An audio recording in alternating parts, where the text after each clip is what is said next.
रात का सन्नाटा था। आगरा शहर के आसमान में चांद चमक रहा था और यमुना नदी के किनारे खड़ा एक सफेद महल चांदनी में किसी जादू की तरह चमक रहा था। वह महल जिसे दुनिया आज ताजमहल के नाम से जानती है, लेकिन यह सिर्फ एक इमारत नहीं है। यह एक अधूरी मोहब्बत की पूरी कहानी है। कहानी शुरू होती है मुगल साम्राज्य के एक शहजादे से जिसका नाम था खुर्रम।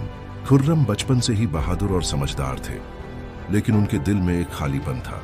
एक खास इंसान की तलाश थी। और फिर एक दिन उनकी जिंदगी बदल गई। शाही बाजार में उनकी नजर एक लड़की पर पड़ी। उसका नाम था अर्जुमंद बानो बेगम। वह सिर्फ खूबसूरत ही नहीं थी, बल्कि उसकी आंखों में सच्चाई और दिल में मासूमियत थी। पहली नजर में खुर्रम को उससे प्यार हो गया।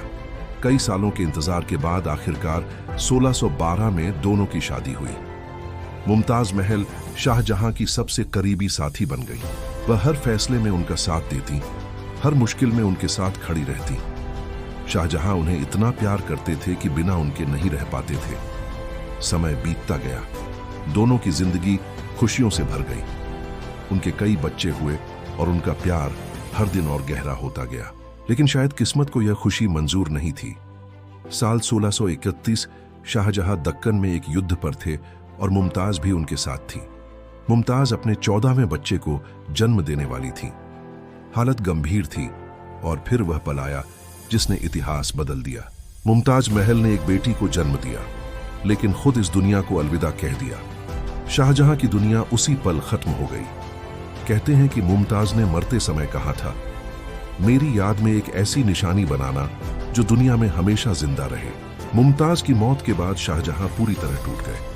उन्होंने खुद को दुनिया से अलग कर लिया। कई दिनों तक किसी से बात नहीं की।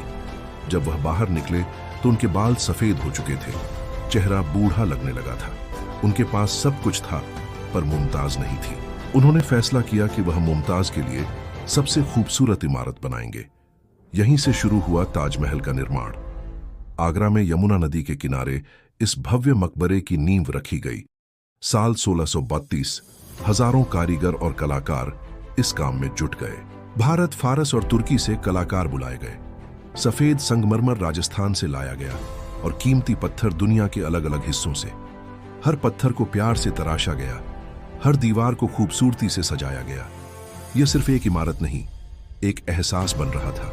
22 साल की मेहनत के बाद आखिरकार वह दिन आया जब ताजमहल पूरी तरह तैयार हो गया। सूरज की किरणें उस पर पड़ी तो वह चमक उठा। समय बदला और शाहजहां बूढ़े हो गए। उनके बेटे औरंगजेब ने सत्ता के लिए उन्हें आगरा के किले में कैद कर लिया। वहां से वह रोज दूर से ताजमहल को देखते थे, उस प्यार की निशानी को जिसे उन्होंने अपनी पूरी जिंदगी देकर बनाया था। आखिरकार 1666 में शाहजहां ने आखिरी सांस ली और उनकी इच्छा पूरी की गई। उन्हें भी उसी ताजमहल में मुमताज के पास दफनाया गया। आज भी जब चांदनी रात में ताजमहल चमकता है तो ऐसा लगता है जैसे वह दो दिलों की कहानी सुना रहा हो जो कभी खत्म नहीं होती।